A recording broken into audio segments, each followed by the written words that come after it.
Welcome back to my channel. তো আজকের দিনে আমরা দেখবো এখানে যে কী করে আমরা লাইভ ওয়ালপেপার দিতে পারি।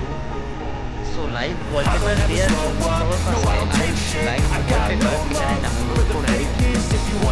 তো আমি লাইভ ওয়ালপেপার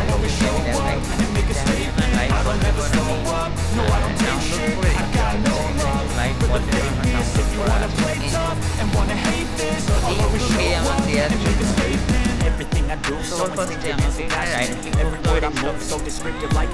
করতে হবে ডেস্কটপ অ্যান্ড ওয়ালপেপার সেটিংসে যেতে হবে। তারপর এখান থেকে আমাদের গেট নিউ প্লাগইনসে গিয়ে এখান থেকে ভিডিও সার্চ করতে হবে। ভিডিও সার্চ করে এখান থেকে স্মার্ট ভিডিও ওয়ালপেপারটা এখান থেকে ইনস্টল করতে হবে। তারপর এখান থেকে আমাদের ভিডিও সেট করতে হবে। ভিডিও অ্যাড করা আছে। তো আমি এখান থেকে আরও কিছু ভিডিও আমি এখান থেকে অ্যাড করবো। সেটার জন্য আমি এখান থেকে আগে ভিডিওর নাম এখান থেকে দেখে নেব সুবিধা। আপনার এই যে এইগুলো আপনারা দেখছেন, যেমন আমি এইটা জিনবু এই যে ভিডিওটা আছে, ভিডিওটাকে আমি খুঁজছি, ঠিক আছে, এখানে আমি খুঁজে পাই কিনা সেটাকে আমি ওপেন করলাম।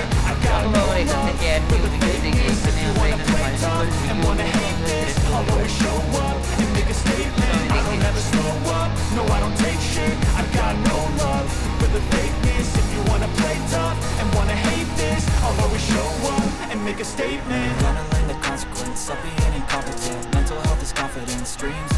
এখানে কিছু আমি ভিডিও সিলেক্ট করে নিলাম। এইবার এগুলোকে আমি জাস্ট ওকে করে দেবো। তো এখানে আমার কাছে এখানে ভিডিও শো লিস্টে অনেকগুলো ভিডিও চলে আসবে।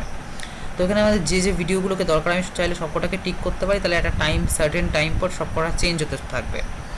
এইবার আমি হচ্ছে কি এখানে ধরুন আমি কিছু ওখানে রাখতে চাই, তা আমি এখানে রাখতে চাই হচ্ছে জিনবু এইটা যদি আমি রাখতে চাই তাহলে আমি এটাকে অ্যাপ্লাই করে দেবো, জাস্ট এটা হয়ে যাবে। এইবার আমি অন্য একটা অ্যাপ্লাই করলে এটা আনটিক করে এটা অ্যাপ্লাই করে দিলে অন্য একটা চলে আসবে, ঠিক আছে। তো এমনভাবে আমরা এখানে ওয়ালপেপার চেঞ্জ করতে পারি। তো এই ছিল আজকের ভিডিও। তো দেখা হচ্ছে অন্য কোনো ভিডিওতে, অন্য কোনো টপিকে। Bye bye.